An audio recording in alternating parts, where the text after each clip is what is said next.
Assalamualaikum warahmatullahi wabarakatuh.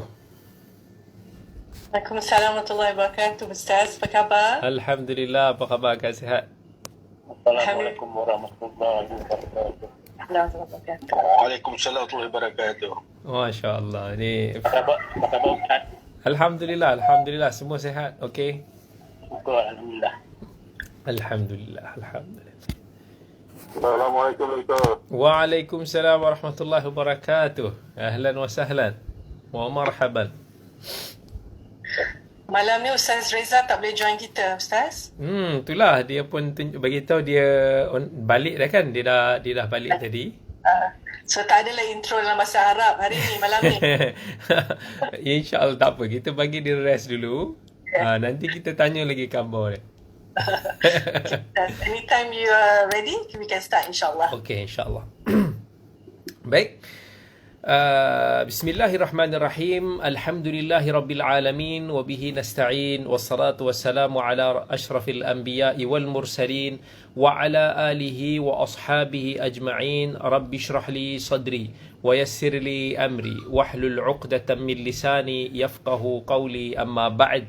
Alhamdulillah, pada malam ini kita bertemu lagi dalam sambungan kisah Nabi Ibrahim AS part 2, yang mana kita pun tahu sebahagian daripada kisah para anbiya ni ada yang diperincikan oleh Allah lebih daripada sebahagian daripada para anbiya dan rasul yang lain. Jadi ada kisah para nabi yang lebih singkat ataupun lebih ringkas kisah mereka, dan ada sebahagian para nabi yang lebih panjang ataupun lebih banyak kisah-kisah yang telah diperincikan oleh Allah Azza wa Jal.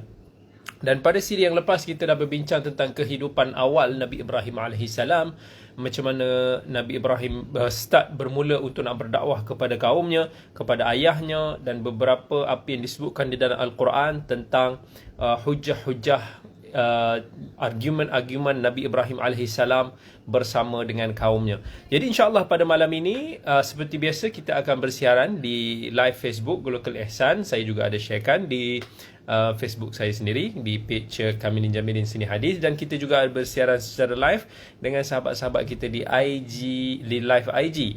Marhaban bikum fi hadhil halqatil jadidah insyaAllah.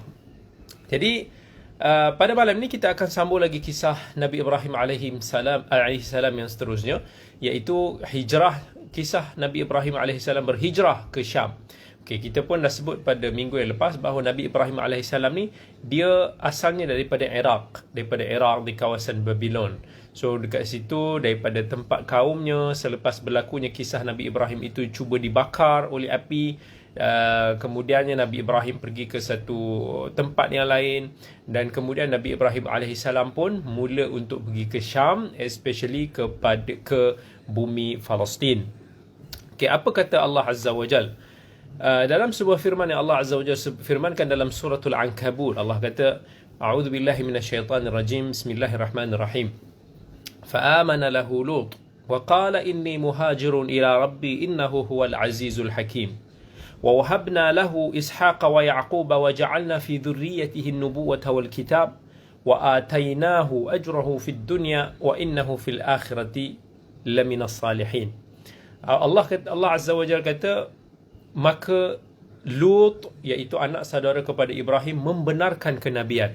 This ayah menunjukkan bahawa Nabi Lut beriman daripada seruan bapa saudaranya Nabi Ibrahim AS. Fa'amana lahu Lut. Nabi Lut pun beriman dengan seruan kenabian Nabi Ibrahim. Maka Nabi Ibrahim pun berkata, sesungguhnya aku akan berpindah ke tempat yang telah diperintahkan oleh Allah kepada aku, dan sesungguhnya dialah yang maha perkasa lagi maha bijaksana. Kemudian Allah kata, kami anugerahkan kepada Ibrahim, Ishaq dan Yaqub, iaitu anaknya nanti, iaitu Ishaq, dan cucunya Yaqub, dan kami jadikan kenabian dan Alkitab pada keturunannya, dan kami berikan kepadanya balasan di dunia, dan sesungguhnya dia di akhirat termasuk daripada kalangan orang yang saleh. Maka Nabi Ibrahim pun tinggalkan kaumnya di Iraq dan berhijrah kerana perintah Allah Azza wa Jal. Masa tu, kalau kita nak tahu khabarnya, isteri kepada Nabi Ibrahim, iaitu Sarah, masih tidak memiliki anak. Saat tu Nabi Ibrahim ni memang tak ada anak siapa-siapa pun. Yang ikut Nabi Ibrahim berhijrah masa tu adalah anak saudaranya Lut, iaitu kita dah sebut juga pada minggu yang lepas, Lut bin Haran bin Azar. Jadi Haran ini adalah dikatakan adik-beradik kepada Nabi Ibrahim alaihissalam. Azar adalah ayah kepada Nabi Ibrahim. Kemudian nanti Allah akan takdirkan, Allah akan kurniakan anak-anak yang saleh kepada Nabi Ibrahim, dan Allah akan berikan kepada keturunan Nabi Ibrahim itu ada mereka yang dilantik menjadi Nabi dan Rasul, dan mereka juga ada di antara mereka yang akan diberi Alkitab. Dan semua Nabi yang diutuskan setelah daripada Nabi Ibrahim hakikatnya adalah daripada keturunan Nabi Ibrahim. So that's why kita kata para anbiya dan rasul ni dia ada 3 gelombang. Satu, Nabi Adam alaihissalam, ini first fasa sebagai manusia yang pertama. Kemudian setelah 10 generasi lebih kurang datangnya Nabi Allah Nuh alaihissalam. Nabi Allah Nuh ni setelah zaman dia ni, semua umat manusia ni kecuali orang yang beriman telah dihapuskan, maka tinggallah hanya mereka yang beriman ni datang daripada susu galuh orang yang beriman, dan para nabi yang selepas daripada Nuh datang daripada keturunan Nabi Nuh. Selepas itu gelombang yang ketiga iaitu Nabi Allah Ibrahim alaihissalam. Semua nabi-nabi yang datang selepas zaman Nabi Ibrahim ni semua datang daripada keturunan beliau sallallahu alaihi wasallam. Dan ini adalah kita kata satu bentuk penghormatan Allah Azza wa Jal kepada Nabi Ibrahim yang sanggup untuk nak meninggalkan tempat kelahirannya, keluarganya, kaum kerabatnya, yang demi untuk nak pergi ke sebuah tempat demi beribadah kepada Allah Azza wa Jal dan menyeru manusia kepada agama Allah. Dan daerah yang telah diperintahkan oleh Nabi Ibrahim untuk pergi itu adalah kita sebut sebagai daerah Syam. Which is Syam ni dia merangkumi kawasan-kawasan seperti Palestin, seperti Syria sekarang, Jordan, yang mana itu semua dahulunya dikenali sebagai Syam. Dan inilah apa yang telah Allah tegaskan kepada Nabi Ibrahim alaihissalam.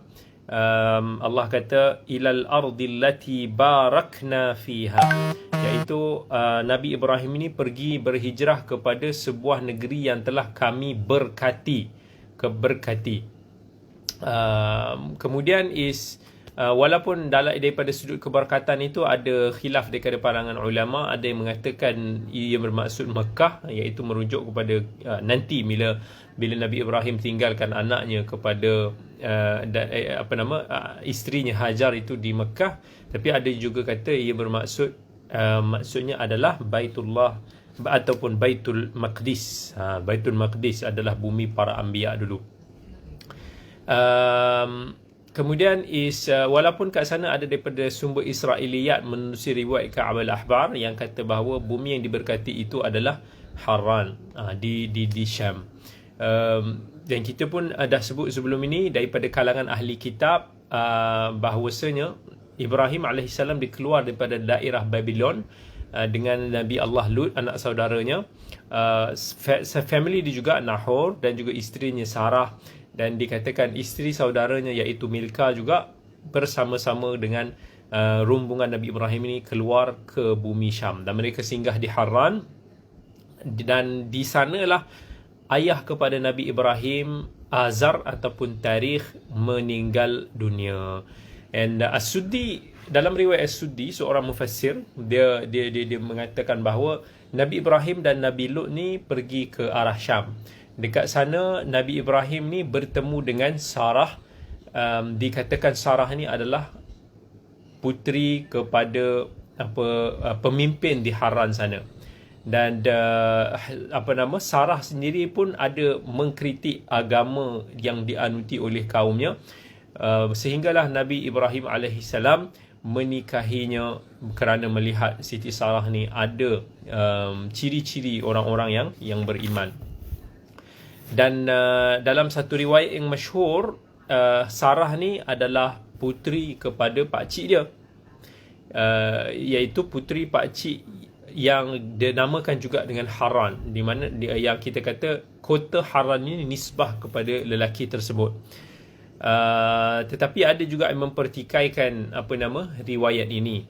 But apa pun, Siti Sarah alaihi salam telah berkahwin dengan Nabi Ibrahim alaihi salam dalam perjalanan Nabi Ibrahim itu pergi ke bumi Syam. Dan masa Nabi Ibrahim alaihi salam sampai sahaja di daerah Syam, maka Allah Azza wa Jal telah mewahyukan kepada Nabi Ibrahim alaihi salam, iaitu Allah kata sesungguhnya Allah telah menjadikan tanah ini untuk anak keturunan sepeninggalanmu. Maksudnya Allah akan jadikan di bumi ini akan datang ramai daripada anak-anak keturunannya yang akan datang. That's why kalau kita tengok ramai para anbiya yang ada kaitan dengan bumi Syam ataupun Palestin, dan juga kita tengok di sanalah tempat berlakunya pertembungan agama sejak daripada dulu, daripada Yahudi, Kristian dan Islam. Mungkin siapa yang pernah pergi ke Baitul Maqdis pun boleh tengok dekat sana masyarakat Islam, Jews dengan orang-orang Islam hidup bersama di situ, kerana mereka mempunyai sejarah unik tersendiri di Baitul Maqdis. Kemudian satu hari itu dalam riwayat Israiliyat juga ada sebut tentang kisah Sarah dengan Raja Mesir, yang mana Nabi Ibrahim berpesan kepada Sarah. Dia kata kalau nak masuk Mesir nanti bagi tahu dekat orang yang check tu, aku ini adalah saudara kamu sahaja. Sebab dekat sana ada raja yang mana dia akan ambil lah isteri-isteri orang yang cantik ni, dan dia akan bunuh suami-suami dia. Dan kemudian inilah yang kita kata, yang kita maksudkan macam kona-kona sikit daripada Nabi Ibrahim. Yang ketiga, yang pertama kita dah sebut pada minggu lepas, bila Nabi Ibrahim kata kepada kaumnya, aku sakit, walaupun dia tak sakit sebenarnya. Mungkin dia maksudkan dia sakit hati lah dengan panggil kaum dia. Yang kedua, bila dia kata berhala inilah yang melakukannya, maksudnya berhala ni sebab dia nak berdakwah kepada kaumnya, dia nak suruh kaumnya tu berfikir. Bila dia kata berhala ni yang buat, so dia orang tahu berhala ni tak boleh bercakap dan tak boleh nak berikan apa-apa. Yang ketiga adalah bila Nabi Ibrahim suruh Sarah untuk bagi tahu bahawa dia hanyalah saudara kepada Sarah. So this is yang dipanggil sebagai 3 situasi yang Nabi Ibrahim rasa dia berbohong. Tapi macam kita dah sebut sebelum ini bukan pembohongan yang dilarang oleh agama, tetapi ianya adalah berbentuk tauriah, which is dia hanya cover up. Yang tidak kelentong, it's kind of true, tetapi dia tidak seperti apa yang dimaksudkan oleh pihak yang kita bercakap ataupun yang bertanya itu. Itu maksudnya 3 kali. Sebab bila sampai dekat sana, mereka ini memang tak bagi can lah, dia akan bunuh. Kalau kata, sebab masa tu Fir'aun di Mesir ketika itu dia jenis yang sangat-sangat kejam. Akibat daripada itu, maka bila Nabi Ibrahim sampai ke pagar ataupun di kawasan Mesir tersebut, memang Sarah itu diambil lah, tetapi Nabi Ibrahim terselamat. Sampai bila mana diambil oleh raja tersebut, tapi Allah nak jaga Siti Sarah. Allah bukakan hijab kepada Nabi Ibrahim AS untuk nampak apa yang dilakukan ataupun apa yang berlaku dekat isterinya yang masa tu berada di istana Fir'aun tersebut. Fir'aun tersebut cuba untuk nak menggoda Sarah ataupun untuk nak bermesra dengan Sarah. Tetapi Allah jaga Sarah sampai bila dia nak pegang Sarah, tiba-tiba tangan dia tak boleh nak pegang. Tak boleh, berkeras lah, jadi sakit. Kemudian kali kedua dia nak cuba pun tetap yang sama. Sampai kali ketiga dia rasa macam Sarah ini ada syaitan lah. Seolah-olah macam dia marah balik kat pengawal dia kata kamu telah membawa syaitan kemari. So daripada situ dia pun tak berani nak kacau Sarah. And even dalam kisah yang lain dia melihat bahawa Sarah ini sendiri sebagai wanita yang nampak sangat menjaga maruah, yang sangat beragama. Jadi walaupun Sarah ni someone yang is very very very beautiful woman at that time, so dia tak dapat nak ganggu Sarah. Dan akhirnya bila dia rasa macam Sarah ini something yang istimewa, something yang magical dan tak boleh diganggu, dia hadiahkan kepada Sarah. Lepas dia bebaskan Sarah, dia hadiahkan dia punya gundik sebagai hamba untuk dihadiahkan kepada Sarah. So that's why asalnya Hajar itu adalah hamba kepada Sarah. Itulah yang berlaku. Sebahagian daripada sejarawan dia sebut bahawa Firaun Mesir ini adalah saudara kepada Ad-Dhahhak, sang raja yang terkenal dengan kezalimannya ketika itu. Yang mana Firaun Mesir ini hanyalah dia punya orang yang bekerja lah dengan Ad-Dhahhak tersebut yang dipertanggungjawabkan di Mesir. Tapi ada juga yang kata nama asli dia is Sanan ataupun Sinan bin Alwan bin Ubaid bin Uwaj bin Imlaq bin Lawith bin Sam bin Nuh. Jadi dia berbalik juga kepada keturunan Sam bin Nuh. Dan itu apa yang berlaku ketika itu. So bila Nabi Ibrahim kembali daripada daerah Mesir menuju ke daerah At-Tayamun, satu daerah yang tak jauh daripada bumi, kita kata the Holy Land, dan masa tu dia ada bawa sekali binatang-binatang ternak dia. Banyaklah dia ada bawa binatang ternak hamba, dan ditemani oleh Hajar, which is kita kata hamba yang berasal daripada Qibti, wanita Qibtiyah daripada Mesir. Dan mereka pun dalam certain kisah menyebut Nabi Ibrahim punya business di Mesir itu quite good.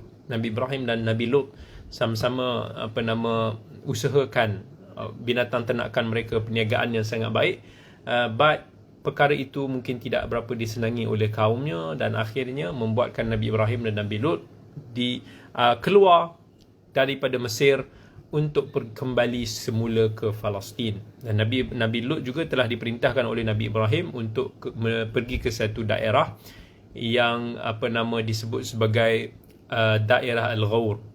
Dan masa tu Nabi Lut pun singgah di satu kawasan yang dinamakan sebagai kota Sodom, yang asal perkataan Sodomite Sodom tu daripada itulah, kota itulah yang terkenal dengan LGBT tu. Sampai dekat situ orang-orang dia orang dapati orang-orang daripada kota Sodom itu someone is a very orang kata disgusting, ataupun kita kata disaster lah. So very terrible.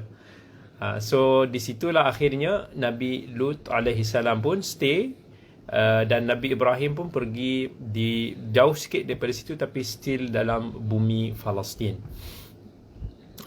Jadi kemudian di sanalah Allah telah wahyukan kepada Nabi Ibrahim AS untuk nak melihat ke arah selatan, melihat ke arah utara, melihat ke arah barat, melihat ke arah timur.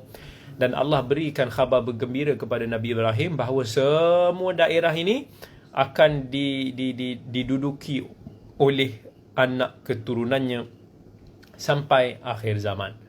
Dan kelak anak keturunannya akan berkembang biak sampai jumlah mereka ini ibarat pasir yang ada di muka bumi ni. It's gonna be too much of so many people dekat sana. Dan itulah apa yang telah diperlihatkan kepada Nabi Ibrahim alaihi assalam. Kemudian dan selepas itu para sejarawan Islam ada mengatakan masa tu ada orang dekat tempat Nabi Lut sampai ni, ada depa ni mula-mula dia orang zalimi Nabi Lut, dia orang tahan, dia ambil harta benda yang dibawa oleh Nabi Lut, binatang-binatang ternakan yang berniaga dekat Mesir dulu pun diambil, dan khabar tersebut sampai kepada Nabi Ibrahim. Tapi itu adalah kisah-kisah yang dikhabarkan bahawa Nabi Ibrahim datang selamatkan Nabi Allah Lut, ambil balik, claim balik harta benda Lut, dan ada berlaku peperangan. Nabi Ibrahim pun berperang dengan mereka. Itu setengah daripada riwayat menyebut tentang kisah tersebut. Sebab tu daripada cerita ni dia bagi tahu makam Ibrahim adalah berdasarkan kepada satu tempat yang Nabi Ibrahim ni memimpin pasukan dia. Tapi wallahu taala alam tentang kesahihan tersebut. Yang kemudian Nabi Ibrahim kembali ke daerahnya. Ibnu Kathir pun ada cerita tentang ni. Nabi Ibrahim kembali dengan membawa kebenaran, kemenangan, dan disambut oleh raja-raja di daerah Baitul Maqdis. So kemudian Nabi Ibrahim stay lah dekat situ. So Nabi Ibrahim stay dekat Baitul Maqdis, tak jauh daripada situ. Nabi Lut awal-awalnya dulu dia stay dekat kota Sadum. Kemudian datanglah detik-detik yang mana akan Nabi Ibrahim ni melahirkan, bukan Nabi Ibrahim melahirkan, tapi akan dikurniakan anaknya yang telah ditunggu sekian lama, iaitu Nabi Ismail alaihissalam. Sebahagian daripada kalangan ahli kitab menyebutkan bahawa Nabi Ibrahim alaihissalam doa kepada Allah supaya dikurniakan keturunan yang baik. Kemudian Allah Azza wa Jalla berikan khabar gembira kepada Nabi Ibrahim alaihissalam. Lepas, maksudnya Nabi Ibrahim ni dia dah duduk dekat Baitul Maqdis 20 years, dah lama dah. As we mentioned earlier, Nabi Ibrahim ni umur dia panjang. Dalam riwayat sejarah kata umur dia yang seingat saya lebih daripada 160 tahun. Masa tu Sarah pun dia kata dekat Nabi Ibrahim, selepas Nabi Ibrahim ni, dia nampak suami dia ni menanti anak yang sekian lama. Sebab it is a nature of father, diteringin anak lelaki kan, especially Nabi Ibrahim diteringin anak lelaki. Dan kemudian si Sarah ni dikatalah dekat Nabi Ibrahim, Allah tak bagi kepada aku anak. Jadi dia kata dekat Nabi Ibrahim, kau kahwinlah dengan hamba aku ini. Maksudnya dengan Hajar, yang kita kata tadi dia adalah hadiah daripada Fir'aun Mesir. Jadi itu sebagai salah satu solusi, which is bila mana dalam keadaan Sarah itu tak mampu untuk nak memberikan anak kepada Nabi Ibrahim, which is Sarah pun dah semakin tua, Nabi Ibrahim pun sudah semakin tua, diteringin kepada anak, dan diberikan keizinan kepada Nabi Ibrahim untuk berkahwin dengan Hajar supaya insya-Allah boleh dikurniakan anak yang diimpikan. So Nabi Ibrahim pun menikahi Hajar, dan tidak lama kemudian Hajar pun hamil. So this is something is very unique about women. Mula-mula dia okey, tiba-tiba dia tak okey. So bila je Hajar ini dia dah hamil, maka Sarah tu dah mula start cemburu. So bila dia dah cemburu, dia pun mengadu kepada Nabi Ibrahim. Maksudnya yalah, very emotional, sampaikan nampak macam tak dengam lah antara isteri pertama dan isteri kedua. So Hajar pun somehow dirasa a bit uncomfortable, dan dia pun risau juga, takut kalau Sarah ni melakukan tindakan-tindakan yang boleh mendatangkan mudarat kepadanya. Tapi dalam satu khabar mengatakan bahawa malaikat pun bisik kepada Hajar, kata kamu jangan takut, sesungguhnya Allah telah menjadikan anak yang engkau kandung ni sebagai anak yang mulia. Dan kemudian malaikat pun perintahkan untuk memberikan khabar gembira bahawa dia akan melahirkan anak lelaki yang bernama Ismail, dan dia akan menjadi orang yang selamat, dan dia akan menguasai tanah Arab itu. Dan Hajar pun sangat bersyukur kepada Allah dengan berita gembira tersebut. Maksudkan berita gembira itu akan datang daripada keturunan Ismail itu adalah manusia yang paling mulia, Nabi Muhammad sallallahu alaihi wasallam. Dan selepas Hajar melahirkan Nabi Ismail, bila dia melahirkan Ismail, masa tu Ibnu Kathir menyebut bahawa Nabi Ibrahim dah berumur what we call it 86 tahun.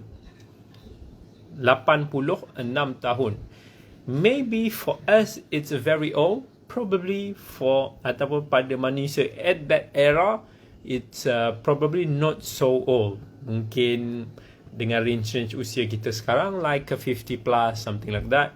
Dan which is kelahiran Nabi Ismail ni adalah 13 tahun sebelum daripada kelahiran adiknya Ishaq, Nabi Ishaq. So yang itu kita akan ceritakan sebentar nanti.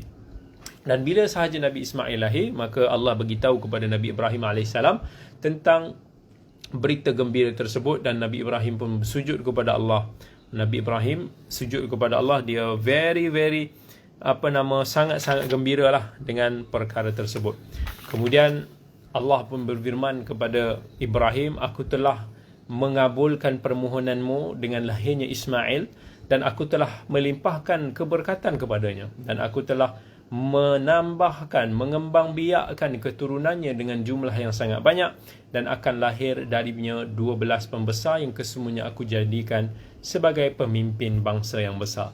So Nabi Ibrahim sangat gembira kerana this is very special tentang anak ini, yang mana Allah jadikannya kepada keturunan anaknya Nabi Ismail alaihi salam ini.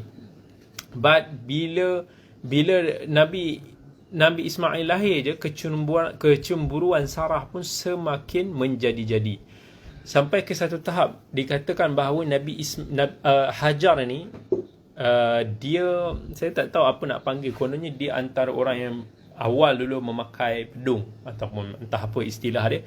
Dia punca dia dulu di rumah mereka ini, kan tanah dia tak adalah marble something yang kita hidup sekarang, tak ada tiles apa, dia hanya tanah kan. So bila Nabi Ismail ni budak-budak baby, dia akan ada kesan, mungkin tengah pijak, tengah berjalan, tengah ni ke apa, dia ada kesan. So Hajar ni dia risau Sarah ni akan terasa hati bila tengok kesan-kesan anak ni, sebab mungkin dia cemburu dia tak dapat berikan anak kepada Nabi Ibrahim. Jadi Hajar ni selalu akan cuba bersihkan kesan-kesan tapak kaki budak, iaitu anaknya Ismail alaihi salam. Itu tahap dia dalam keadaan begitu. Akhirnya Allah pun wahyukan kepada Nabi Ibrahim alaihi salam untuk nak separatekan antara Hajar dan juga madunya Sarah. Maka kemudian Nabi Ibrahim pun bawa Sarah ini pergi ke satu tempat yang dia pun tak tahu lagi sebenarnya ke mana destinasi. Jadi Hajar pun ujian bagi dia. Dia tengok, dia tak tahu mana nak pergi. Dia tanya, ke mana kamu nak pergi? Kenapa kamu, adakah kamu akan tinggalkan kami kat sini tanpa ada bekalan, tanpa ada apa-apa? Tapi Nabi Ibrahim tak boleh nak jawab, sebab sekadar itulah yang Allah telah wahyukan kepadanya. Allah suruh wahyukan pergi ke satu tempat yang mana tempat itu pun masih lagi tak ada manusia, masih lagi dalam keadaan yang kering kontang, gersang, tanah gersang dekat sana. Jadi bila dia bawa tu, Hajar pun, kalaulah kita sendiri pun, apa yang kita akan fikir pada kalau suami kita macam tu? Mesti kita akan rasa macam, apa hal ni? Kenapa ni? Kenapa dibawa kita tak tahu pergi mana, kemudian tinggalkan kita kat sini tanpa ada apa-apa bekalan? Nabi Ibrahim diam sebab dia tak boleh nak cakap. Because of dia hanya menanti wahyu daripada Allah. Sampailah Sarah, Hajar ni ditanya kepada Nabi Ibrahim, Allahu amarak, adakah Allah yang telah memerintahkan kamu untuk nak melakukan begini, nak tinggalkan kami sebegini? Nabi Ibrahim pun jawab, na'am, ya. Maka Hajar pun kata, kalau begitu Allah tidak akan membiarkan kami. Maksudnya Allah will never waste us, yang tidak akan mensia-siakan kami. Allah akan jaga. Kemudian dulu adalah dalam certain kitab An-Nawadir yang it will be tak boleh dipastikan kesahihan dia, seolah-olah memang masa tu dalam keadaan yang Sarah ni dia dah sangat-sangat semburu pada Hajar sampai ada berniat untuk boleh mencederakan Hajar. So this is riwayat yang kita tak boleh nak pastikan kesahihannya, but anyway mereka diseparatekan. Daripada Palestin, Nabi Ibrahim bawa Hajar dan Ismail itu pergi turun ke bawah sampai kepada Makkah yang lebih daripada 1000 km jaraknya. Perjalanan dulu lagi lama, berapa bulan agaknya nak sampai ke sana, mungkin sebulan lamanya perjalanan. Dan dia tinggalkan Hajar di situ sebagaimana yang telah diperintahkan oleh Allah Azza wa Jal. So sebab tu ulama dulu dikata wanita pertama yang macam kita kata apa, bedung ke apa ni, yang first kali buat yang duk kendongkan anak dekat badan ni is Hajar. Sebab macam tadi kita kata, dia tak mau tinggalkan kesan jejak kaki Nabi Ismail kepada Sarah, dia tak mau menimbulkan kecemburuan yang lebih dahsyat. Kemudian bila Nabi Ibrahim letak sahaja, tinggalkan tempat itu, dia orang pun tanya, ke mana kamu nak pergi? Kat sini tak ada apa-apa pun, tak ada seorang pun dekat sini, tak ada bekalan makanan pun dekat sini.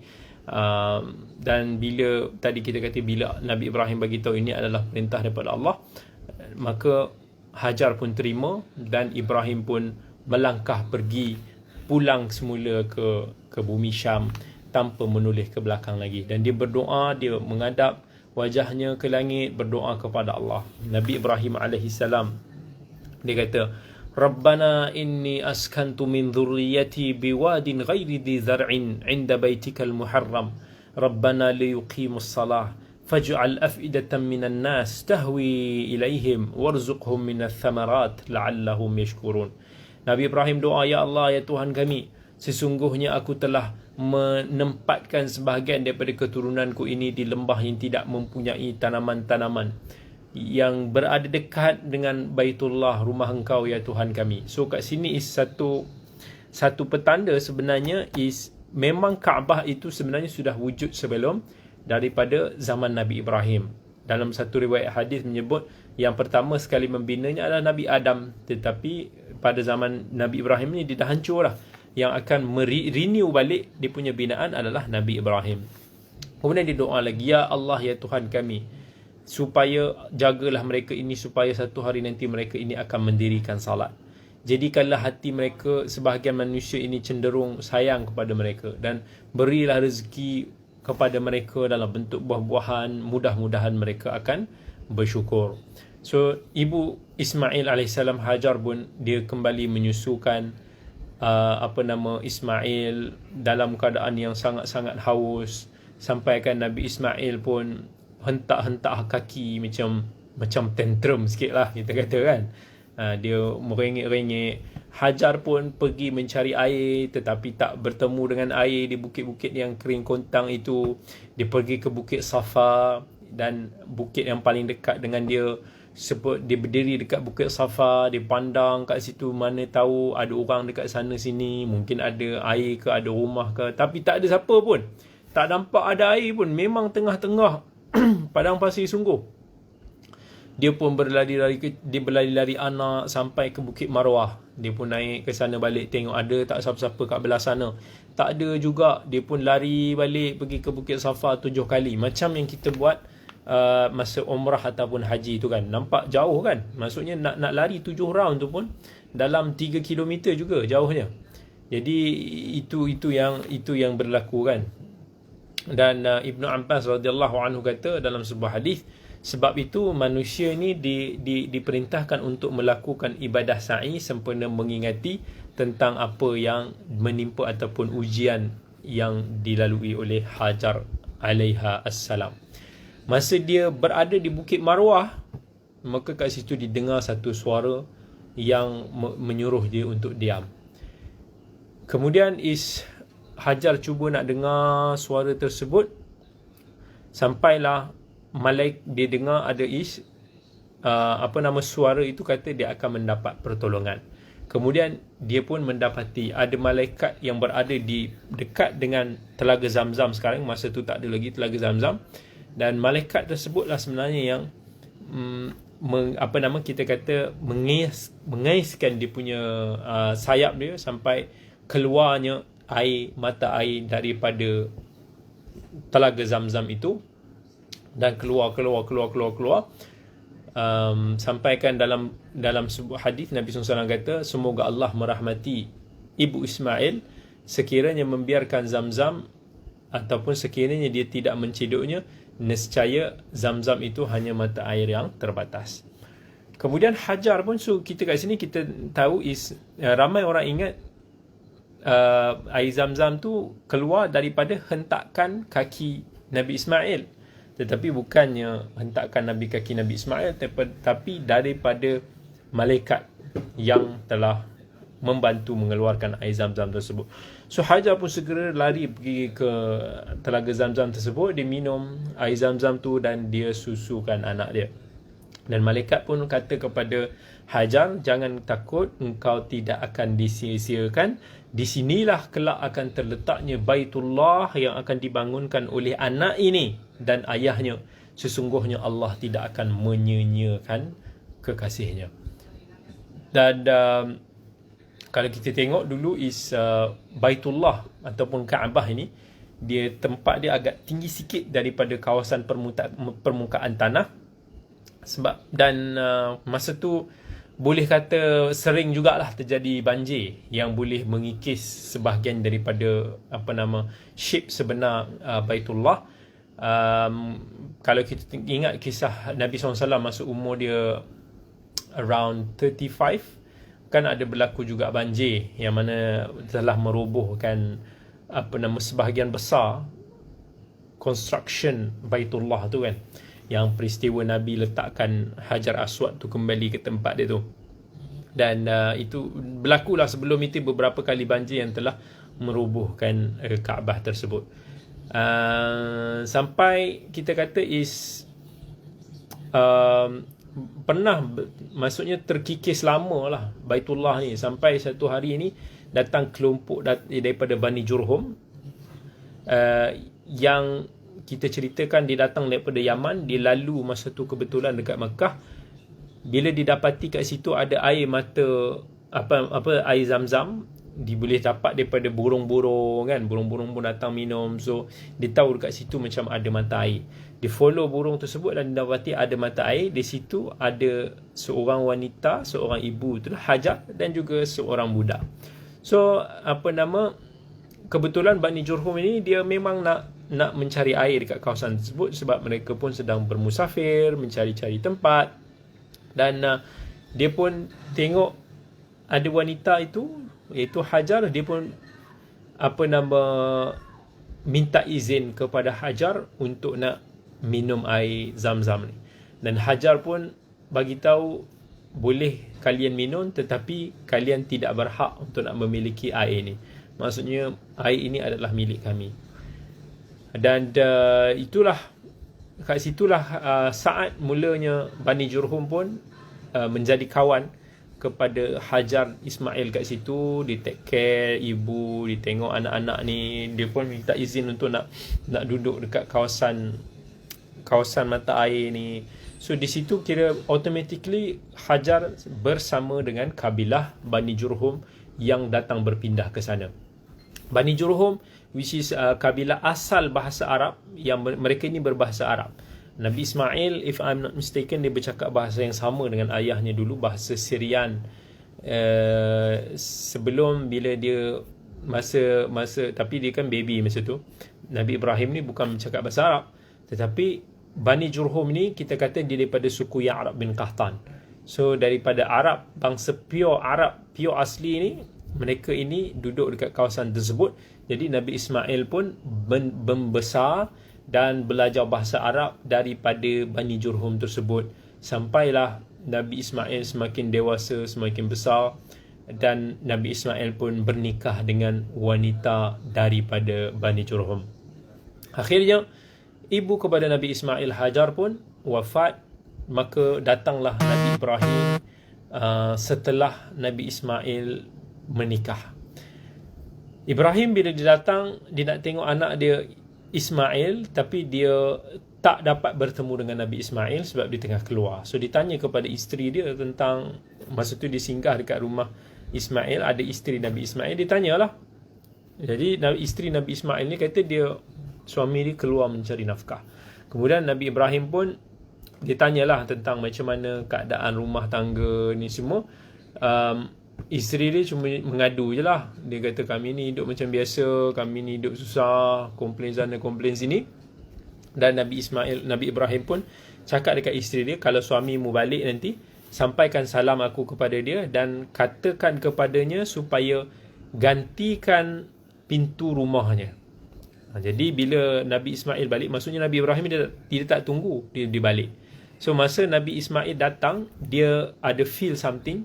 So ditanya kepada isteri dia, siapa yang datang tadi? Isteri dia kata, tadi ada orang tua macam ni, ciri-ciri dia. Ditanya kat mana engkau, dan dia ceritalah. So Nabi Ismail bila dengar cerita itu, dia tahu itu ayah dia lah, Nabi Ibrahim. So dia tanyalah, ada apa-apa pesan tak daripada ayah dia? Isteri dia tu bagi tahu, ada, dia kata supaya engkau gantikan pintu rumah. So Nabi Ismail pun kata, itu adalah ayahku dan dia telah memerintahkan kepada aku untuk nak menceraikan kamu. Maksudnya sebab Nabi Ibrahim tahu isteri yang duk banyak komplain, duk komen pasal rumah tangga, pasal suami dia ni semua tanpa sebab ni, bukan isteri yang baik. So Nabi Ibrahim pun pesan nasihat kepada Ismail supaya berpisah dengan isteri dia ni. So Nabi Ismail pun follow order ayah dia dan minta bekas isteri dia ni untuk pulang ke pangkuan keluarga dia. Dan dia pun berkahwin dengan wanita lain, puteri daripada suku kabilah Bani Jurhum. Dan tak lama kemudian Nabi Ibrahim pun kembali datang nak bertemu dengan Nabi Ismail. Dan benda yang sama berlaku, Nabi Ismail kat luar tengah kerja, tengah cari nafkah. So bila ditanya apa khabar kamu, macam mana kehidupan kamu dengan suami kamu, isteri itu bersyukur saja. Alhamdulillah, so everything is good, baik. Dan dia kata kami pun makan cukup baik ni semua. Dia layan Nabi Ibrahim dengan baik semua. Kemudian Nabi Ibrahim pun doakan keberkatan kepada isteri Nabi Ismail ni. Masa tu dia tak tahu lagi itu adalah ayah mertua dia. Walaupun masa tu dia hanya mampu menghidangkan apa sangat sikit je, tetapi Nabi Ibrahim tahu bahawa isteri Nabi Ismail ni is trying her best untuk nak serve dia. Nabi Ibrahim pun doakan keberkatan kepada sekadar apa yang dihidangkan kepada dia. So kemudian dia pesan, dia kata tak apalah, aku balik dulu. Padahal jauh tu nak balik ke Palestin tu, perjalanan yang sebulan agaknya lamanya, tetapi tak sanggup tunggu untuk nak jumpa dengan anaknya Ismail. So sampai dia kata isteri kalau Nabi Ismail balik, kata kat dia is kuatkan pintu rumah dia, stay.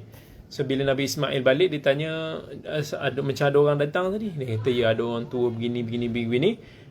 Dia kata macam ni. Sampai Nabi Ismail pun kata, oh okey, itu ayah aku. Dia datang untuk nak tanya tentang kondisi kita. Dan dia maksudkan pintu rumah itu adalah engkau. Diperintahkan aku untuk nak pertahankan kamu, untuk nak keep our marriage ataupun maintain our rumah tangga. Dan setelah beberapa waktu, Nabi Ibrahim pun datang. Masa tu Nabi Ismail tengah dia buat something dekat dengan tempat air Zam-Zam. Masa tu Nabi Ismail terlihat Nabi ayah dia, Nabi Ibrahim, dan dia pun bangun dan dia peluk ayah dia. Kemudian Nabi Ismail pun dia pun cakap Allah telah memerintahkan satu urusan. Ismail pun kata, apa yang Allah dah perintahkan kepada dirimu? Nabi Ibrahim pun jawab, kau nak tak membantu aku? Nabi Ismail pun cakap, of course, I will help you. Kemudian Nabi Ibrahim kata, sesungguhnya Allah telah perintahkan kepada aku untuk nak membangunkan rumahnya di sini. Kemudian Nabi Ibrahim pun tunjuk kepada satu tempat tanah yang telah Allah tetapkan. Dia kata kita akan membina Baitullah, memperbaharui binaan Baitullah Kaabah di sini. Dan kemudian Nabi Ismail pun tolong bagi batu. Nabi Ibrahim pun letak, susun. Nabi Ismail ambil batu, susun tinggi demi tinggi. Dan Nabi Ibrahim pun berdiri di atas satu batu lah yang beliau berdiri itu. Kononnya dikatakan juga makam Ismail yang sekarang ni kita tengok berada di berhampiran dengan Kaabah. Berterusan diorang berdua ni, ayah dan anak ni, doa kepada Allah yang Allah firmankan dalam surah Al-Baqarah, Rabbana taqabbal minna innaka antas sami'ul alim. Ya Tuhan kami, terimalah daripada kami amalan kami ini, sesungguhnya Engkaulah yang maha mendengar lagi maha mengetahui. Dia pun terus berdoa, Rabbana taqabbal minna innaka antas sami'ul alim. Okay. Kemudian itulah apa yang terjadi dalam kedua-duanya untuk nak membina Baitullahi Kaabah. Kemudian kita kata kita pun tak sure sebenarnya berapa umur Nabi Ismail ketika itu. Tak disebutkan tentang usia Nabi Ismail ketika itu, tetapi disebutkan kisah itu berlaku setelah Nabi Ismail berkahwin lah masa tu, dan kita pun tak tahu berapa umur dia berkahwin ketika itu. But we want to talk about also tentang kisah penyembelihan Nabi Ismail. Kita nak bercakap tentang Nabi Ismail alaihi assalam. Baik. Sebelum itu dalam Al-Quran Allah Azza wa Jal ada menyebut satu ayat dalam surah As-Saffat. Apa kata Allah Azza wa Jal? Wa qala inni dhahibun ila rabbi sayahdin rabbi habli minas salihin. Nabi Ibrahim pun doa, sesungguhnya aku pergi menghadap kepada Tuhanku dan dia yang memberikan petunjuk kepada aku. Ya Tuhanku, anugerahkan kepada aku anak yang termasuk daripada kalangan orang-orang yang saleh. Maka Allah kata, Fabashsharnahu bighulamin halim. Lalu kami berikan khabar gembira bahawa dia akan memiliki seorang anak yang amat sabar. فَلَمَّا بَلَغَ مَعَهُ السَّعْيَ قَالَ يَا بُنَيَّ إِنِّي أَرَى فِي الْمَنَامِ أَنِّي أَذْبَحُكَ فَانظُرْ مَاذَا تَرَى قَالَ يَا أَبَتِ فَعَلْ مَا تُؤْمَرُ سَتَجِدُنِي إِنْ شَاءَ اللَّهُ مِنَ الصَّابِرِينَ.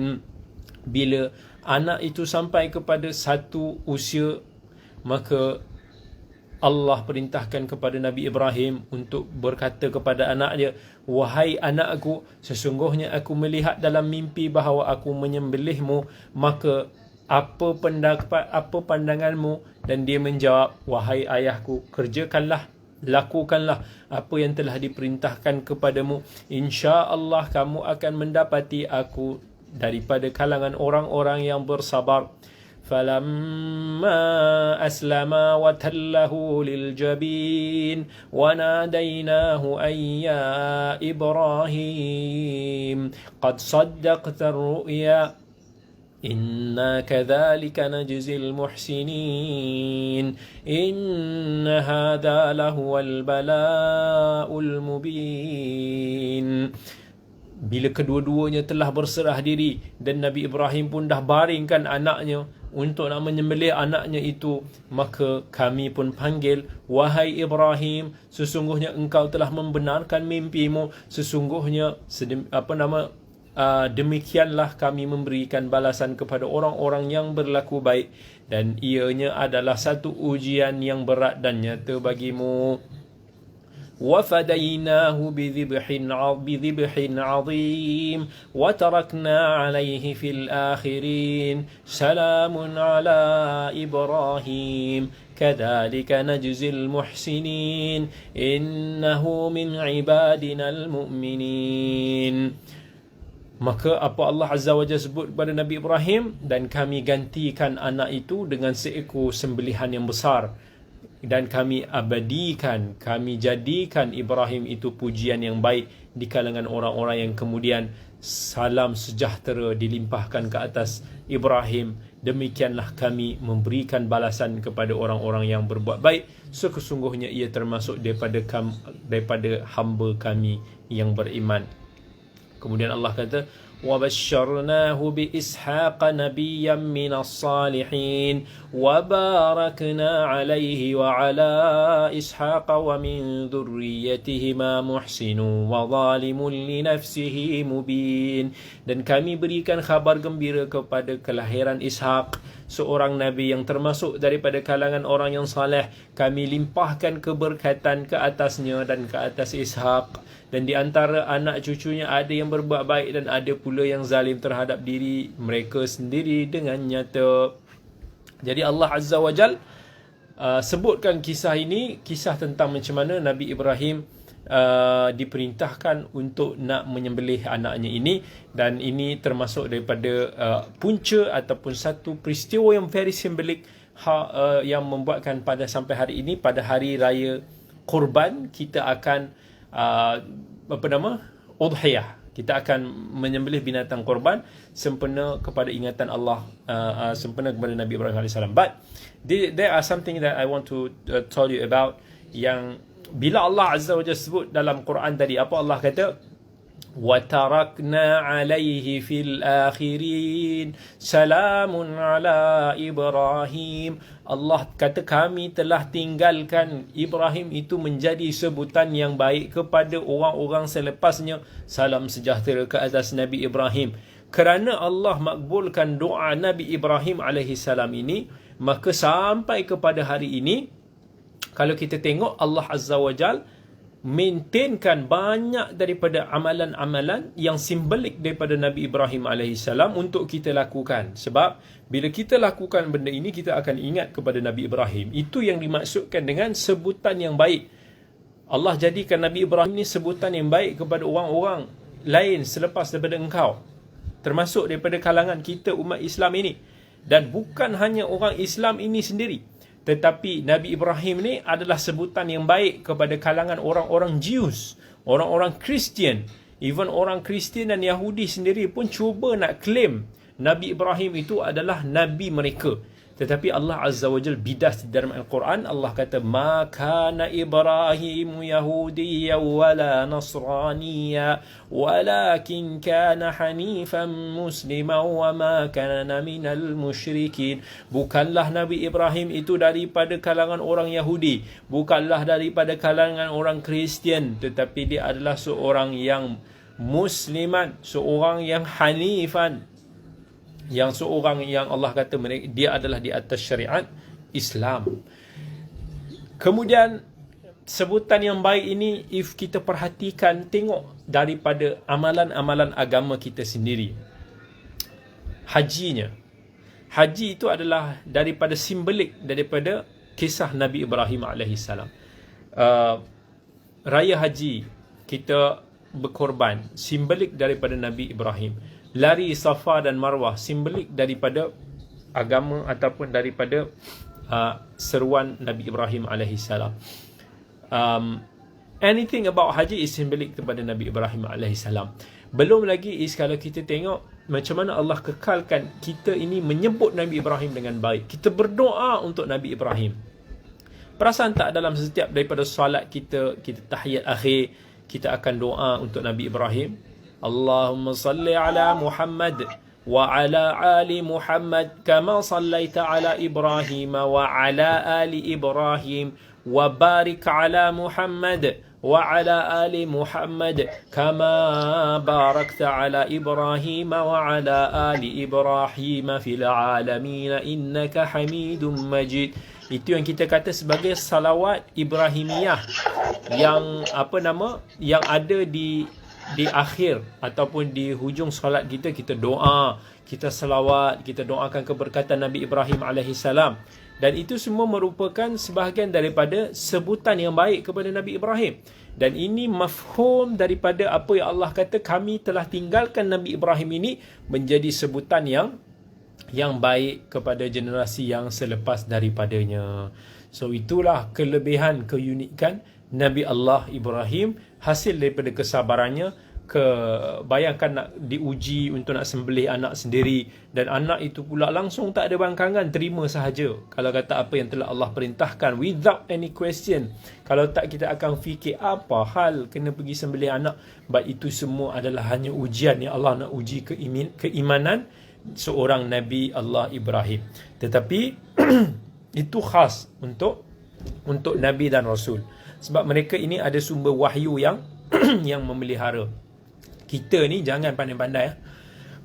Kalau kita nampak dalam mimpi tu kita sembelih anak kita, jangan kita pergi sembelih. Kita kata ini macam kisah Nabi Ibrahim. Sebab yang pertama sekali, kita bukan Nabi, kita bukan Rasul, kita tidak dipandu oleh wahyu. Bahkan mimpi kita itu boleh jadi juga adalah daripada hasutan syaitan, mainan tidur.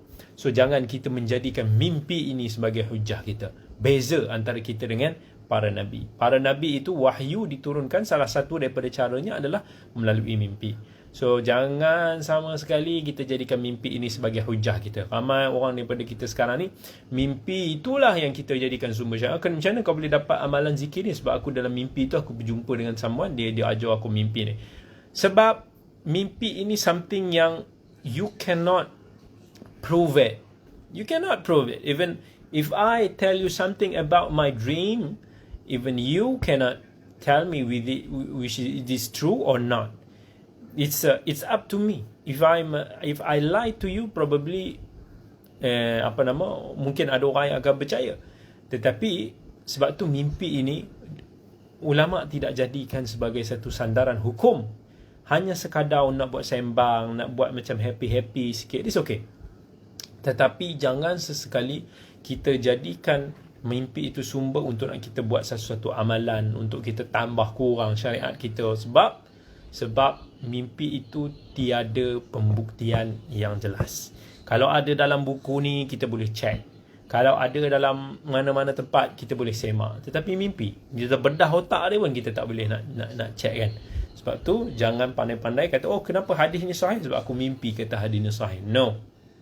Ia tidak boleh diambil kira di dalam disiplin ilmu agama. Kalau tak, semua orang yang tak kira lah siapa-siapa pun, bila dia nak kata boleh ke, nak kata tak boleh ke, dia kata dia benar sebab aku mimpi. Sebab aku mimpi. Rosak, cacah merba agama kalau kata agama ini berlandaskan kepada mimpi semata-mata. Baik. So itu antara yang berlaku kepada Nabi Allah Ibrahim alaihi assalam. Baik, kemudian ada satu kisah yang kita nak ceritakan tentang, sikit lagi kita nak cerita tentang kelahiran Nabi Ishaq. Bila Nabi Ishaq ni dia dah kita beritahu dia lahir 13 tahun selepas daripada kelahiran Nabi Ismail alaihi salam. And tadi kita dah cerita apa yang berlaku di Mekah. Meanwhile di Palestin, suddenly masa itu adalah masa yang mana Allah telah janjikan kepada kaum Nabi Lut untuk diazab. Kisah Nabi Lut kita akan cerita selepas ini. Tetapi Allah bila diutuskan malaikat yang akan datang mengazab kaum Nabi Lut, malaikat ini dia datang dulu disinggah dulu ke rumah Nabi Ibrahim alaihi salam. Even dalam Quran sendiri Allah kata, hal ataka hadithu dhaifi Ibrahim al-mukramin. Wahai Muhammad, adakah kamu pernah mendengar tentang kisah Nabi Ibrahim ini dengan tetamunya yang dimuliakan? Idza khalu alaihi faqalu salaman qala salamun qaumun munkarun. Dia orang tiba-tiba datang, tak ada siapa-siapa kenal. Tiba-tiba dia bagi salam. Nabi Ibrahim jawab balik salam. Tapi siapa kamu ni? Tak dikenali pun. Faragha ila ahlihi faja'a bi'ijlin samin. Kemudian Nabi Ibrahim ni subhanallah, dia dikatakan antara manusia yang mula-mula sekali sunnah memuliakan tetamu ini dikenali daripada Nabi Ibrahim. He is someone that really I don't know what to call in English, who memuliakan tetamu, daif bahasa guest kan. So dia muliakan tetamu dia. Sampai bayangkan ini tetamu yang dia tak kenal datang malaikat ni menyamar sebagai tetamu dia. Dia pergi sekejap, disembelih ijlin samin, lembu yang gemuk. Disembelih lembu yang gemuk semata-mata untuk nak menjamu. Dia bukan sembelih lembu kurus Maksudnya dia bukan sembelih ala kadar. Dan kebiasaannya kalaulah seorang dua datang ke rumah kita, kita tak sembelih seekor lembu. Kita pergi beli frozen je. Kita beli frozen daging je ke. Disembelih seekor ni. Gemuk pula tu untuk nak dihidangkan kepada para tetamu. Dan alhamdulillah sunnah ni sebenarnya masih ada di kalangan ramai lagi daripada kalangan bangsa Arab. Dan dulu pun saya masa ada kawan tu pun, dia datang 2 orang je nak pergi jumpa dengan sahabat lama dia dekat Riyadh. Subhanallah, dia sembelih seekor kambing untuk nak jamu 2 orang tu kan. Confirm lah tak habis. Tetapi nilai yang dia nak muliakan tetamu dia, someone yang special to them, dia sampai sembelih seekor kambing. Dan saya sendiri pun nak cuba ajarkan benda ni kepada anak-anak murid saya dalam tahun lepas. Masa anak-anak murid saya datang ke rumah, so nak didik anak-anak murid kita juga supaya dia boleh menghayati sunnah Nabi Ibrahim ni, satu sunnah tradisi yang baik di kalangan masyarakat, supaya mereka juga satu hari nanti bila mereka ini inspired daripada insya-Allah guru mereka ini, mereka juga akan buat yang sama. So masa dia orang datang, saya bawa dia orang ni pergi ke kandang kambing yang ada dekat-dekat sini ni, dan beli seekor, sembelih. So dia orang sembelih sendiri kambing tersebut, dan kemudian lapar, dan kita makan. Jamu buat nasi Arab, sup lagi, kita makan kat rumah. So hopefully insya-Allah anak-anak murid tu dia boleh follow lah contoh-contoh tu, insya-Allah. So bila dah siap jamuan tu, maka dia pun hidangkan kepada kaumnya, dan kaum dia tak makan, tetamu dia tak makan. Faqarrabahu ilaihim qala ala ta'kulun. Dia ingat mungkin tetamu dia malu. Lepas tu dia dekatkan lagi makanan tu, tolak dekat dengan tetamu, dia kata ala ta'kulun, why you guys not eating? Fa'awjasa minhum khifah qalu la takhaf wa bashiruhu bigulamin halim. Dia pun dah rasa macam, apa hal tetamu aku ni datang-datang tak nak makan pun. Aku dah buat jamuan ni penat-penat kan. Tapi dia tak makan, dia ada niat jahat ke? Sebab dia tak kenal tetamu tu. Tengok dia tak tahu. Kemudian malaikat pun ada sebut, la takhaf inna ursilna ila qaumi Lut. Jangan takut, kami ini malaikat yang diutuskan kepada kaum Nabi Lut. Kemudian Allah kata wabasyaruhu bighulamin halim. Dan kami datang sini ni nak bawa dua berita. Satu, kami sedang dalam perjalanan untuk nak azab kaum Nabi Lut, dan secondly is kami nak bagi tahu bahawa kamu dan Sarah akan mendapat anak. Maka fadhahikat Sarah bila dengar khabar tu, dia ketawa. Dia ketawa terbahak-bahak. Kan? Sebab apa dia ketawa? Dia kata, A'alidu wa ana ajuzun wa hadha ba'li shaykha inna hadha la syai'un ajib. Macam mana aku nak lahirkan anak? Aku ni dah tua. Suami aku ni pun dah tua. Dah tua bangka lah. Macam mana aku nak melahirkan lagi anak? This is something is very ajib. Something is very magical. Maka malaikat tu jawab, qalu ata'jabina min amrillahi rahmatullahi wa barakatuhu alaikum ahlal baiti innahu hamidun majid. Apa yang kamu nak pelik? Ini semua perintah daripada Allah. Ini semua rahmat Allah, keberkatan Allah ke atas kalian ahlal bait. Itulah detik-detik yang mana Allah nak ceritakan kepada Nabi Ibrahim, mereka ini akan dikurniakan anak. Kemudian di situlah kelebihan yang unik dia Allah sebut dalam Quran. Kami beritakan kepada Nabi Ibrahim bahawa dia akan memiliki nama anak bernama Ishaq. Kan? Yang tadi kita dah bacakan ayat ini. Maksudnya nama Ishaq ni sendiri pun datang daripada Allah Azza wa Jal. So Nabi Ishaq alaihi salam dia adalah adik kepada Nabi Ismail alaihimu assalam. So inilah kisah yang berlaku antara Nabi dalam kalangan family Nabi Ibrahim dan anak-anaknya Nabi Ismail alaihi assalam. Dan insya-Allah apa cerita yang berkenaan dengan Nabi anak-anaknya Nabi Ishaq, Nabi Ismail ni kita akan ceritakan for the next, yang akan melengkapkan kepada kisah Nabi Ibrahim alaihissalam sebagai kaum keluarganya. Alright. So if kalau ada sesiapa yang ingin bertanya, yang insya-Allah kalau boleh untuk nak saya jawab, kita akan cuba untuk nak menjawabnya. But before that, I want to talk about wafat ataupun umur Nabi Ibrahim alaihissalam. Ibnu Jarir At-Tabari dia ada sebut dalam kitab sejarah dia, tarikh, dia ada sebut bahawa Nabi Ibrahim ni dilahirkan pada zaman Raja Namrud bin Kan'an. Ada yang mengatakan raja tersebut adalah Ad-Dhahhak, tadi yang kita sebut, seorang raja masyhur yang disebut sebagai raja 1000 tahun, yang mana raja tersebut sangat dikenali sebagai raja yang zalim. Dan sebahagian daripada orang dikatakan bahawa sebelum itu lagi Nabi Nuh pernah diutuskan kepada mereka. Dan Nabi Ibrahim dilahir di daerah yang berdekatan ataupun di kawasan Aru ataupun berdekatan dengan kawasan Babylon. Dan secara ringkasnya is apa yang telah kita sebutkan tadi. But kemudian detik-detik sebelum Nabi Ibrahim ini wafat, kalau kita tengoklah, adalah macam-macam. Sebelum tu kita nak cerita tentang ada rumah tangga lah Nabi Ibrahim. Dia ada 2 anak, dia ada Nabi Ismail dan Nabi Ishaq. Siti Sarah dia meninggal dunia sebelum Nabi Ibrahim dekat sebuah perkampungan yang berdekatan dengan Kan'an. Masa tu Sarah telah berumur 129 tahun. Itu apa yang disebutkan dalam sumber Israiliyat lah. So Nabi Ibrahim ni dia rasa sangat-sangat sedih dengan kewafatan isterinya itu.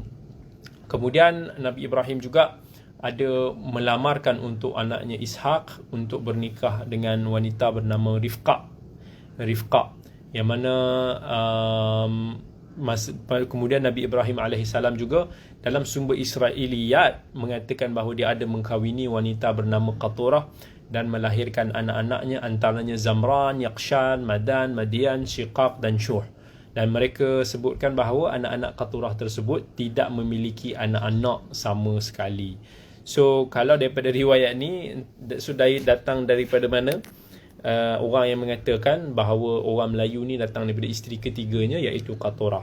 Sebab dalam sumber sejarah ni kata Qaturah ni anak-anak ni dia tak ada waris lah, tak ada keturunan. So nak claim, nak dakwa sesuatu, we have to bring the proof. We cannot claim dan make some theories kemudian nak suruh orang percaya without any scientific ataupun any solid evidence. Dan ada yang mengatakan bahawa Nabi Ibrahim ni diwafat secara tiba-tiba, macam mana Nabi Daud dan Nabi Sulaiman alaihimussalam. Tapi ada juga yang mengatakan bahawa Nabi Ibrahim alaihissalam dia mengalami sakit dahulu sebelum dia wafat pada usia 175 tahun. But ada yang kata 190 tahun. Dan Nabi Ibrahim ni dikuburkan di kawasan Habrun, di sisi isterinya Sarah, yang sekarang ni kalau kita tengok di Palestin, yang Israel tengah claim sekarang, ada kubur wallahu ta'ala alam yang diorang claim itu sebagai kubur Nabi Ibrahim AS yang berada di bawah. Kan family dia tu ada di atas, Nabi Ibrahim tu dikatakan ada di bawah. Allah ta'ala alam lah daripada adakah di situ sebenarnya adalah kubur Nabi Ibrahim AS. Ada macam-macam riwayat dalam sejarah. Kalau cerita Ibnu Asakir, dia ada cakap bahawa Nabi Ibrahim dikuburkan di sebuah batu yang tertulis di belakangnya adalah beberapa tulisan dekat situ. And kuburan Nabi Ibrahim, Ishaq dan Yaqub ni dia berada dalam satu bangunan persegi 4 yang dibangunkan oleh Nabi Sulaiman bin Daud alaihissalam di daerah Habrun, yang sekarang ini dikenali sebagai daerah Al-Khalil. Dan siapa, mungkin ada orang yang pernah pergi ke sana tu, ini juga apa yang disebut oleh Ibnu Kathir dalam kitab Al-Bidayah wan Nihayah. Anak-anak Nabi Ibrahim ni adalah Nabi Ismail yang lahir daripada Siti Hajar Al-Qibtiyah, dan Nabi Ishaq yang lahir daripada Sarah. Kemudian Nabi Ibrahim yang kita kata tadi, dia bernikah dengan Qaturah binti Yaqdhan binti Al-Kan'aniyah yang melahirkan 4 orang anak, Madian, Zamrat, Saraj, Yaqshan, Nushuq, dan yang keenam, not sure about the names. Kemudian dikatakan Nabi Ibrahim juga menikah dengan wanita bernama Hajun binti Amin yang melahirkan juga 5 orang anak, Kaisan, Suraj, Amin, Latan dan juga Nafis. So itu apa yang telah disebut antaranya oleh Abul Qasim As-Suhaili dalam kitab dia At-Ta'rif wa Al-I'lam. Wallahu ta'ala alam. Kita tengok, Masya Allah, ada Ustaz Reza di sini. Dia tanya kisah isteri Nabi Ibrahim bernama Qaturah itu sahih ke doktor? Reza dibawa soalan-soalan saya rasa daripada Facebook. Kesahihan itu kita tak tahu, tetapi itulah sumber-sumber yang disebutkan oleh Israiliyat. Israiliyat menyebut bahawa itu yang kita dah sebut, isteri-isterinya ada antaranya bernama Qaturah sebagai isteri yang ketiga, dan yang keempat bernama Hajun. Tetapi sumber Israiliyat ni is okay untuk nak kita terima sebagai satu, okay, dia sebut nama, itu tak ada masalah. Tetapi dalam sumber Israiliyat juga ada sebut bahawa Qaturah punya anak-anak ni dia tak ada waris. Itu pun tak ada masalah. Dia nak, Israeliat nak cerita bahawa Ibrahim ni ada isteri nama fulan ke nama fulan, anak nama fulan ke, it doesn't matter. Tetapi saya tahu ramai orang duk tanya pasal Qaturah ni, pasal ada claim kat sana dakwa bahawa bangsa Melayu ni datang daripada Qaturah. So yang ini is something yang different issue, sebab we don't have any proof. Tak ada dalam sumber Israeliat pun Melayu ni datang daripada Qaturah. Kalau ada siapa-siapa pun yang nak kata Melayu ini datang daripada keturunan Qaturah ni, claim some bukti, claim proof, bawa satu bukti scientific. You have to prove it. Otherwise semua orang boleh dakwa je nak dapat kredit. But kalau ya pun it doesn't matter. Bukannya satu apa-apa kelebihan kepada kita ke, tak ada kelebihan apa pun. Kita semua adalah daripada Adam. Wa Adamu min turab. Nabi SAW kata kita semua daripada Adam, dan Adam itu adalah daripada kalangan turab. Assalamualaikum doktor, adakah 5 rukun Islam ada relationship dengan Nabi Ibrahim AS? Mohon penjelasan. Some of them yes, some of them is probably a different. Basic rukun iman itu ada. Misal kata syahadatain. Kita bila kata syahadatu alla ilaha illallah, bahawa tiada Tuhan melainkan Allah. Itu semua adalah seruan para anbiya. Muhammadur Rasulullah itu adalah untuk ajaran Nabi Muhammad sallallahu alaihi wasallam kepada kita lah, umat akhir zaman. Takkanlah Nabi zaman Nabi Ibrahim tu ada tentang syahadah yang kedua tentang Nabi Muhammad sallallahu alaihi wasallam. Salat itu ada. Puasa itu ada. Puasa itu Allah kata ya ayyuhalladzina amanu kutiba alaikumusiyam kama kutiba alal ladzina min qablikum la'allakum tattaqun. Kami telah wajibkan kepada kamu untuk berpuasa sebagaimana umat-umat terdahulu supaya kalian bertakwa. No, is no problem. Haji itu walaupun ada, sebab Allah sebut dalam Quran, Allah kata kepada Nabi Ibrahim, wa adzim fin nasi bil hajj ya'tuka rijalan wa ala kulli dhamirin ya'tina min kulli fajjin amiq. Serulah manusia untuk nak menunaikan haji. But there are some isyarat yang menunjukkan bahawa actually haji itu bukan hanya wujud pada zaman Nabi Ibrahim, tetapi juga wujud disyariatkan juga kepada nabi-nabi lain. Seperti if I'm not mistaken juga pada zaman Nabi Musa alaihi salam, masa kisah dia nak cuba berkhidmat kepada yang bila dia bertemu dengan dua wanita tu kan, Thamaniyah Hijaj, dia nak servekan diri dia untuk mengambil upah selama 8 tahun.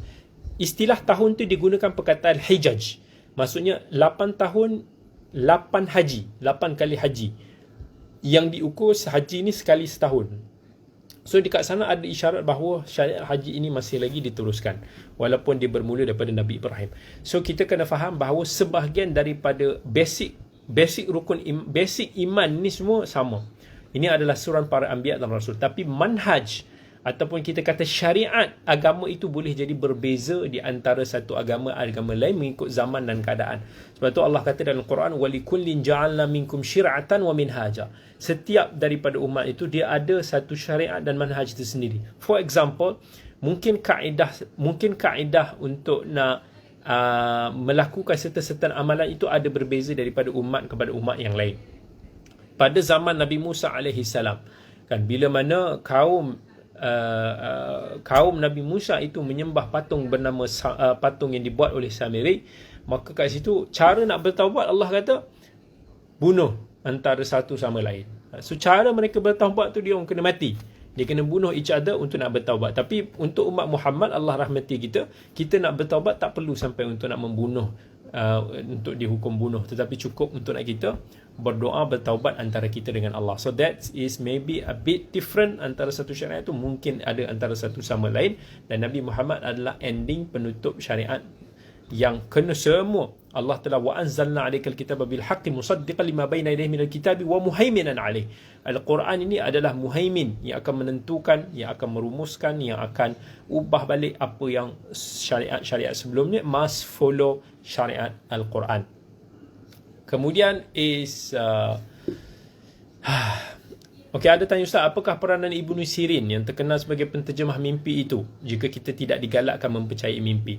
Ini satu something yang betul salah faham kepada apa yang saya sebutkan. Bukan kata mimpi itu tidak memberi erti. Even Nabi SAW pun kata mimpi itu juga boleh jadi mimpi orang saleh ni dia ada macam maksudnya. Apa yang saya maksudkan ialah mimpi itu dijadikan sumber sandaran agama. Ini tak boleh. Tapi kalau kita nak rasa macam okey, isyarat mimpi ini mungkin dia satu petanda baik untuk nak kita berasa tenang, gembira dan sebagainya, itu tak ada masalah. Mimpi-mimpi yang, sebab mimpi ni ada macam-macam kategori. Tetapi yang saya maksudkan, tak boleh gunakan mimpi sebagai hujah untuk buat agama. Tiba-tiba saya kata, okey tuan-tuan dan puan-puan, esok jom kita buat satu zikir ni. Saya pun create satu zikir. Sumbernya sebab apa? Saya dapat zikir ni daripada mimpi saya. Do not believe in that. Maksudnya, tuan-tuan dan puan-puan, tak boleh gunakan mimpi saya itu untuk nak jadikan itu sebagai amalan agama. Itu yang saya maksudkan di situ. Sebab mimpi bukan hujah dalam agama. Hujah dalam agama ini Al-Quran, As-Sunnah. Yang mana yang di situlah yang kita boleh check, kita boleh pastikan, kita tengok balik is it betul ataupun tidak. Kalau hadis tu orang bagi, kita itu pun hadis, kalau orang cakap, tak kira lah ulama cakap pun, kita boleh check, kita kena check. Sebab tu kita tengok zaman-zaman dulu, para ulama zaman perawi hadis, ramai sahaja yang kita kata para ulama yang meriwayatkan hadis ni, tapi diriwayatkan dengan sanad-sanad yang dhaif, sanad-sanad yang mungkin salah. Maka para ulama boleh check. Para ulama cek dan mendapati ada kesilapan riwayat. Tetapi kalau mimpi berlaku, tak kiralah orang tu orang yang saleh, orang yang alim sekalipun, maka tidak menjadikan dia seorang yang maksum. Boleh jadi ada kesalahan, boleh jadi ada kelumpangan di mana-mana. Tetapi dengan mimpi, siapa nak cek? Macam mana kita nak cek? Nak tengok perawi dia, nak tengok ni semua ada dalam ni. Tak tahu, kita pun tak tahu dia menipu, dia tak menipu. Wallahu ta'ala alam. That's why benda yang uncertainty like this, we cannot make it as a principle of our deen. Otherwise, rosak agama. Saya kata mimpi saya macam ni, orang tu kata mimpi dia macam tu, orang ni kata mimpi macam ni, semua buat agama masing-masing. Maka berleluasalah bid'ah. Yang macam mana kita tengok ada pada kelompok-kelompok sekarang, yang banyak duk kata mimpi ni sebagai sumber agama mereka. Yang ini yang saya maksudkan di situ. Bukan daripada sudut satu yang berita-berita baik untuk membuatkan kita rasa tenang atau whatever. So it is, nak menterjemahkan mimpi itu pun dia ada satu bidang. Tapi itu bukan sandaran hukum. Itu kita kena faham. Tak pernah Ibn Sirin tak pernah menjadikan mimpi-mimpi orang tu untuk nak dikata ini okey, sebabkan mimpi orang ni kita kena jadikan benda ni sebagai satu sumber agama kita. Baik. Adakah kita orang Asia ni termasuk dalam keturunan Nabi Ismail juga, doktor? Saya ada dengar Nabi Ibrahim naik burak untuk melawat Nabi Ismail. Betul ke? Salam doktor, saya ada terbaca artikel masih ada ke umat Nabi Yahya di Iraq. Orang Asia nak kata keturunan Nabi Ismail, tak payah sibuk nak keturunan Nabi Ismail lah. Kita ni keturunan Nabi Adam semua. Nak kata keturunan Nabi Ismail, cek lah susu galuh. Tapi siapa ada rekod tu? Siapa kena buat kajian kajian mendasar. Dia tak boleh benda ni kita buat teori-teori je. Teori ni tak jadi. Dia bukan satu bahan. Even kalau kata kita keturunan Nabi Nuh pun, anak kepada Nabi Nuh pun kufur kepada Allah. So it is not something yang something yang perlu sangat untuk nak kita check. Tapi itu wallahu ta'ala alam. Saya tak tahu. Daripada sudut tu kena buat satu kajian lain pula. Nabi Ibrahim naik burak datang Nabi Ismail, tak ada diceritakan dalam riwayat yang sahih. Jadi yang itu pun kita tak boleh sabitkan juga. Kemudian ada terbaca artikel, ada ke umat Nabi Yahya di Iraq, nama dia Sabain Ma'idin. Allah Ta'ala alam. Daripada mana sumber dia, itu semua perlukan kepada sumber-sumber. At least ada disebutkan dalam kitab-kitab sejarah Islam untuk nak kita raikan. Baik, jazakumullahu khairal jaza' di atas kehadiran semua bersama dengan kita pada malam ini. InsyaAllah moga-moga kisah Nabi Ibrahim pada hari ini memberikan kita semua manfaat bersama. Dan insyaAllah kita akan sambung lagi kisah dengan kisah Nabi Allah yang seterusnya, Nabi Ismail, Nabi Ishaq pada minggu hadapan, hari Rabu pada masa yang sama insyaAllah. Jangan lupa temu janji kita, sahabat-sahabat di Facebook dan juga di IG live kita. Baik, kita bertemu lagi semua. Jazakumullah khairal jaza'. Aqulu qawli hadha wa astaghfirullahal azim li wa lakum. Wassalamualaikum warahmatullahi wabarakatuh. Sampai jumpa lagi.